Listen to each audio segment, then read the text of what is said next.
Olá, meus amigos. Deus abençoe todos vocês.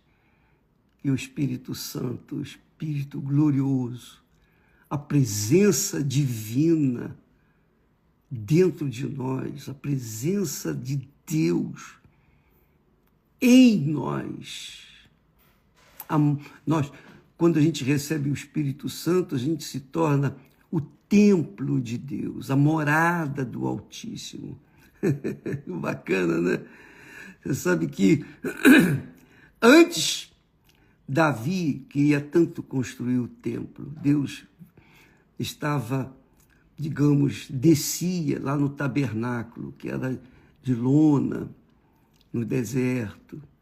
Depois veio Davi e disse, não é justo que eu viva bem aqui numa casa, num palácio, e o meu Senhor esteja lá numa cabana. Não, vamos construir. Só que ele tinha as mãos sujas de sangue. Então, Deus não permitiu que ele, Davi, construísse. Mas ele projetou por inspiração divina. E então, o filho dele, Salomão, veio a fazer ou construir o templo de Salomão. Depois, aquele templo que Deus desceu, a glória de Deus desceu sobre aquele templo magnífico. Depois, como o povo se corrompeu, o povo de Deus, o povo de Israel se corrompeu, então Deus ficou irado e permitiu que aquele templo fosse destruído. E todos os seus objetos, todas as suas riquezas foram levadas para a Babilônia. Mas Deus teve misericórdia, 70 anos depois, ele permitiu que o seu povo voltasse para Israel. E veio a construção, a reconstrução do templo, construído por Herodes. Herodes construiu o templo que já não tinha aquele mesmo tchan do primeiro templo. Então veio Herodes, construiu, reconstruiu e tal, e o povo adorava ali. E Jesus honrou esse templo, mesmo construído por Herodes. Lembra que os discípulos falaram para ele, Senhor, veja que pedras, olha só que maravilha de construção. E Jesus disse, não ficará pedra sobre pedra, tudo vai ser destruído. Por quê? Porque Deus não habita mais em templos feitos pelas mãos humanas. Agora, ele só habita em templos feitos por ele mesmo, gerados por ele mesmo. Quando a pessoa nasce da água e do Espírito Santo, então ela se torna um templo do Deus vivo. E aí sim, Deus se sente feliz, alegre por estar vivendo dentro daqueles que verdadeiramente foram gerados por Ele. Gerados por Ele. Ele os gerou pelo seu próprio Espírito. Não foi criação mais das suas mãos. Não foi gerado pelo homem, não foi gerado pela carne, não foi gerado da vontade do homem, não.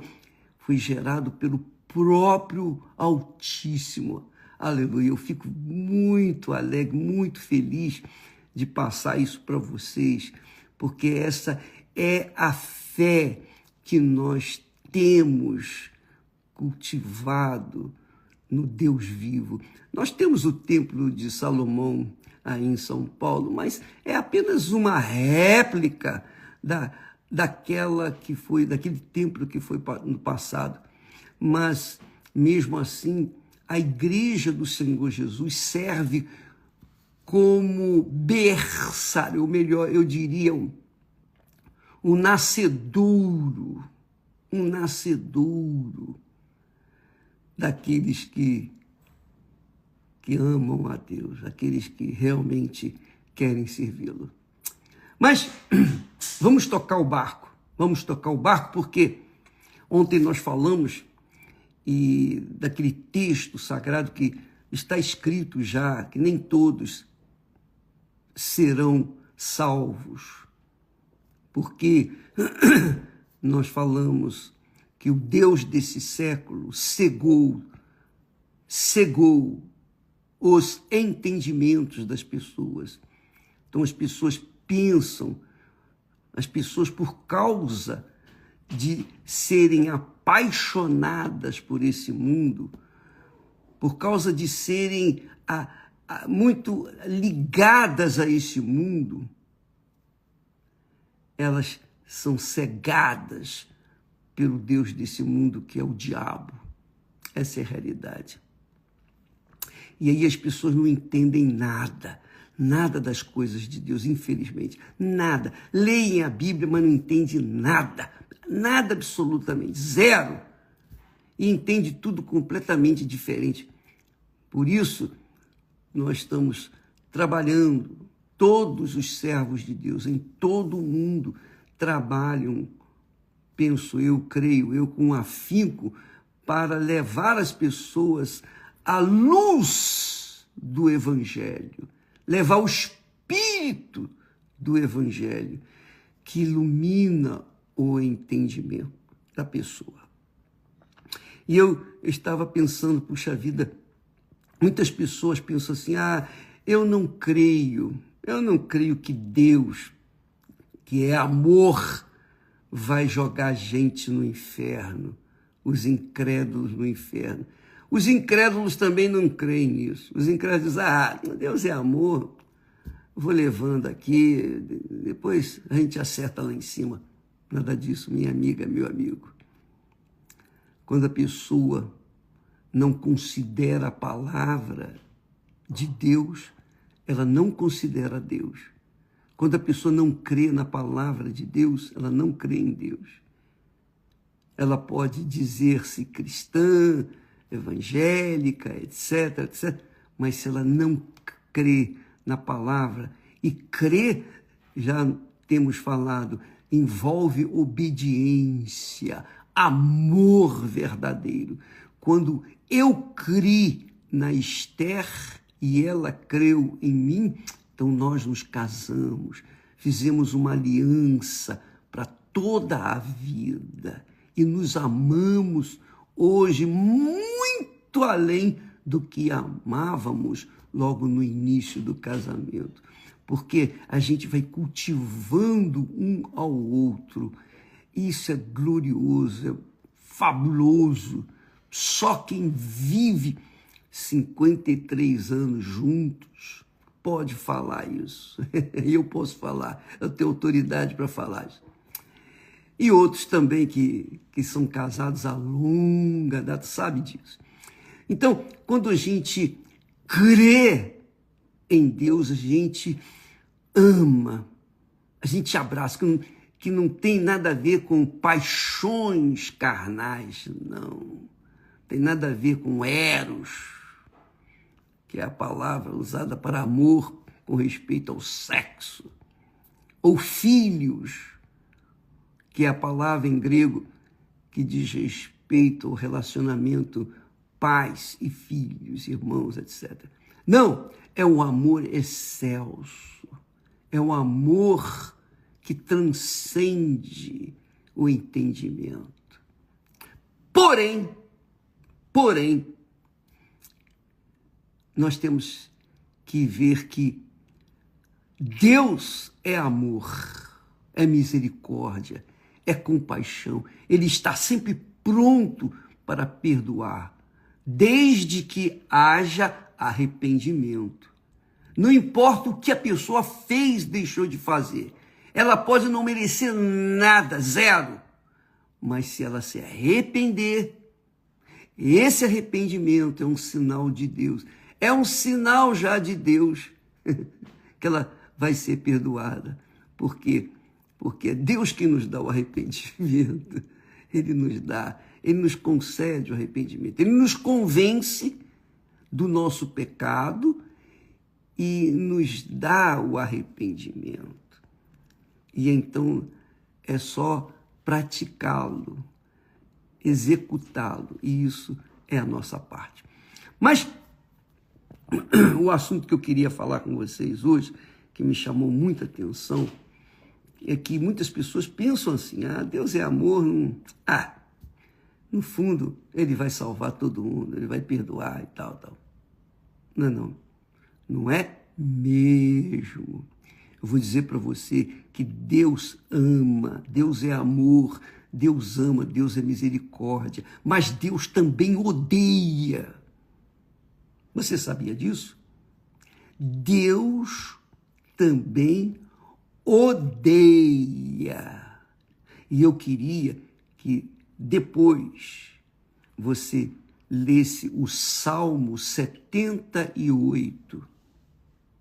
O Salmo 78 descreve o porquê Deus odeia. E não só no Salmo escrito pelo profeta Asaf, mas também o próprio Salomão, também dirigido pelo Espírito Santo, escreveu estes textos. Estas coisas o Senhor odeia. Provérbios, capítulo 6, a partir do versículo 16. Provérbios 6, 16. Estas 6 coisas o Senhor odeia. E a 7ª, a sua alma abomina, que é um ódio, penso eu, acima do ódio. Abomina, quer dizer, detesta. É horrível. Estas coisas o Senhor odeia. E a 7ª, a sua alma abomina. Vamos lá, quais são as 7 coisas que Deus odeia? Aliás, as 6 coisas que Deus odeia e a 7ª que ele abomina. Olha só, presta atenção. Isso aí é muito forte. Vai pegar muita gente crente pelos pés. Olha só. Primeira coisa que Deus odeia: olhos altivos. Sabe qual que são olhos altivos? Orgulhosos. Aquele olhar bem arrogante. Primeira coisa. Deus odeia arrogância. Deus odeia arrogância, orgulho. Essa é a primeira coisa. Língua mentirosa. Lembra que Jesus falou: eu sou a verdade. E a verdade conhecereis, e a verdade vos libertará. Deus é a verdade, é verdadeiro. E quando ele cobra, exige sinceridade, porque a sinceridade é a verdade. Você não tenta fingir. Sinceridade é aquela pessoa franca que fala aquilo que ninguém falaria. É o discurso incorreto que os políticos não falam, não fazem. Então, uma mentira, Deus odeia a mentira, odeia. Eu também odeio a mentira. Quem é de Deus odeia a mentira, odeia.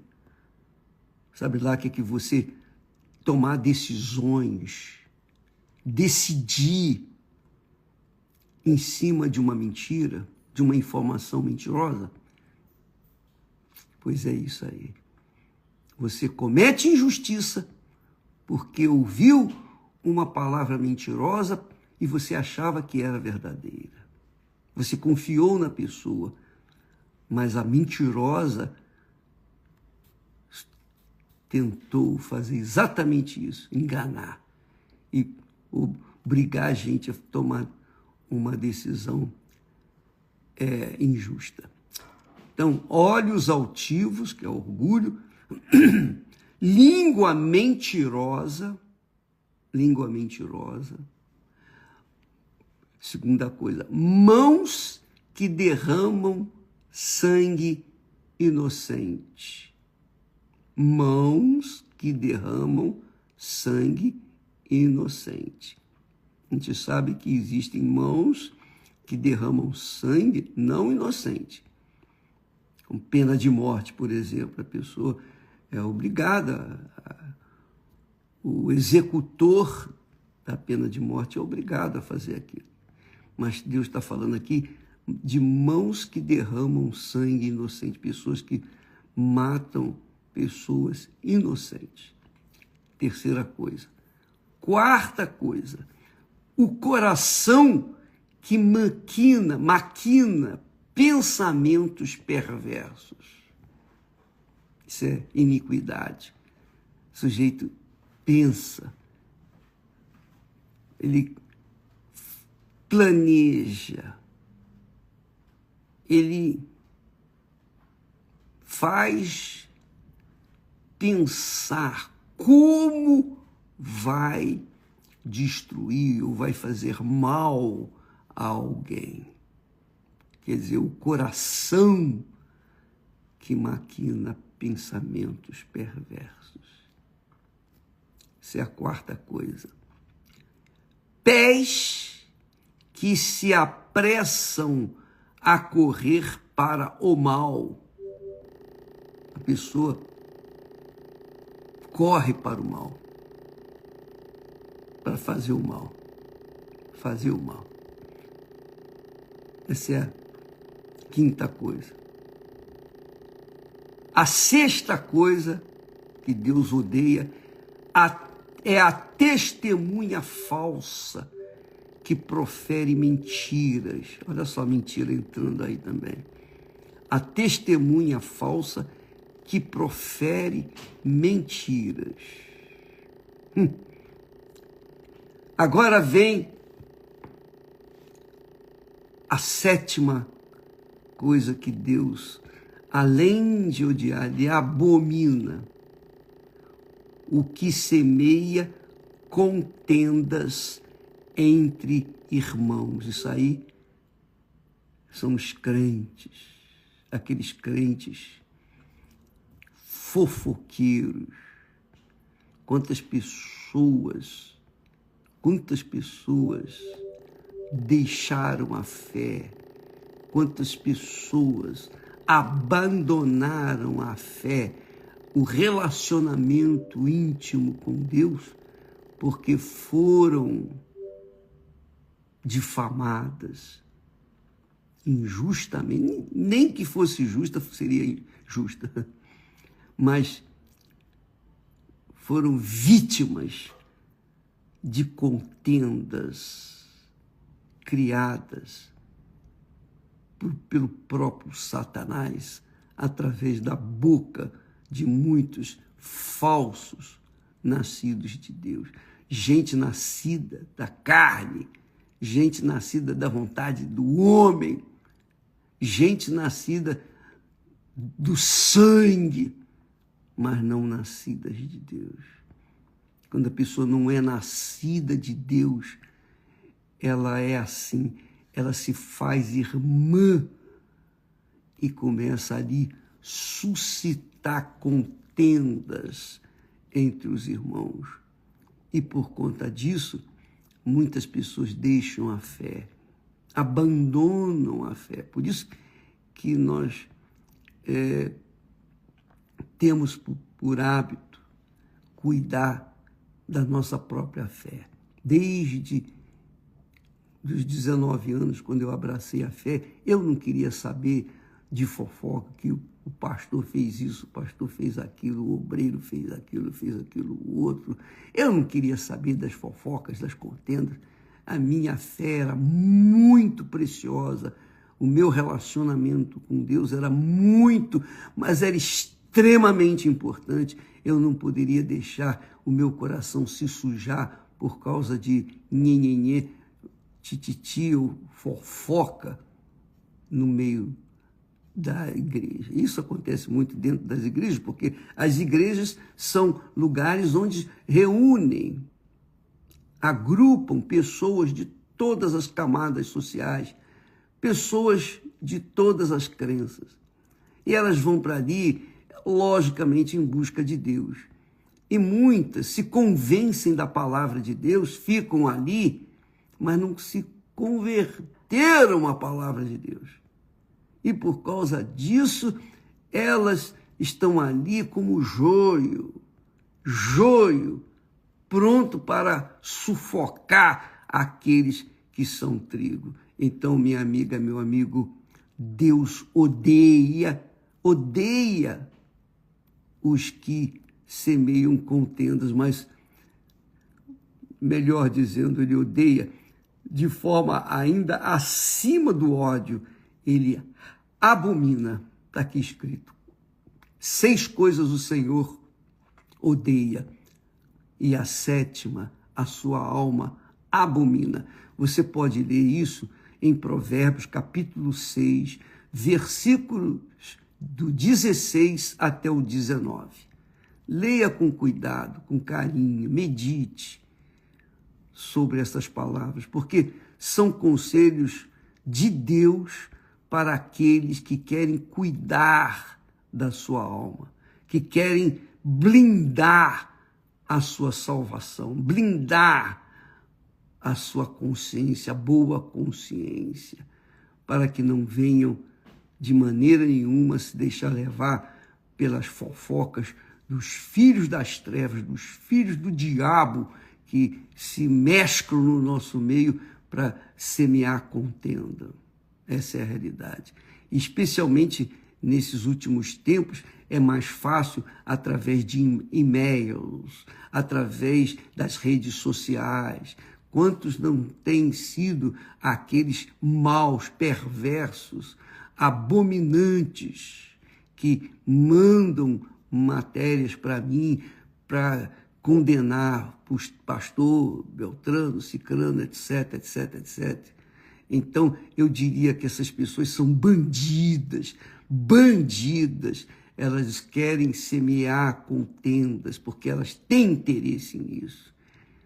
Mas, graças a Deus, que o Senhor é misericordioso e nos tem dado discernimento para detectar os irmãos, não irmãos, irmãos, mas irmãos mesmo, gente ruim, gente perversa, pior do que os incrédulos. Essa é a realidade.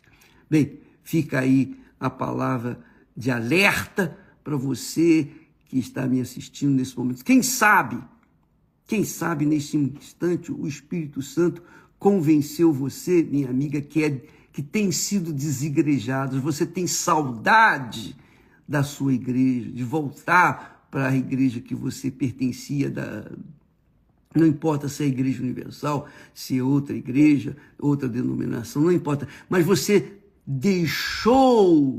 saiu do fogareiro, você deixou aquele fogareiro que é o lugar onde você tinha comunhão com o Altíssimo. Você deixou e ficou uma brasa e foi se apagando. A brasa foi se apagando porque você ficou sozinha. Você está sozinho. Então foi apagando. E hoje você tem sido um carvão que pode ser pisado e desfeito. Porque você se separou, você saiu, você com as suas próprias pernas saiu lá do braseiro, infelizmente. Mas quem sabe o Espírito Santo esteja nesse momento dizendo para você, volta, urgente, porque eis que estou à porta, e ele está à porta, e ele volta, breve. Nós estamos vendo isso. Nós estamos sentindo já o perfume do nosso Senhor Jesus. Literalmente, com os fatos que têm acontecido em todo o mundo. em toda a terra e também, inclusive, dentro das igrejas. Deus abençoe a todos e até amanhã. Hoje, quarta-feira, você tem o privilégio de se juntar, assim como você usou suas pernas para sair do braseiro, você tem pernas para voltar ao braseiro. Basta você querer. É uma questão de opção, escolha. Você quer, volta, porque você tem condições e Deus lhe dá condições de você voltar. Você só não volta se você for orgulhosa, orgulhoso, se você pensar assim, o que vão falar de mim? Você está preocupado com a opinião alheia, não está preocupado com a opinião de Deus. Quer dizer, isso é uma ofensa a Deus. Deus abençoe a todos e até amanhã em nome de Jesus. Amém.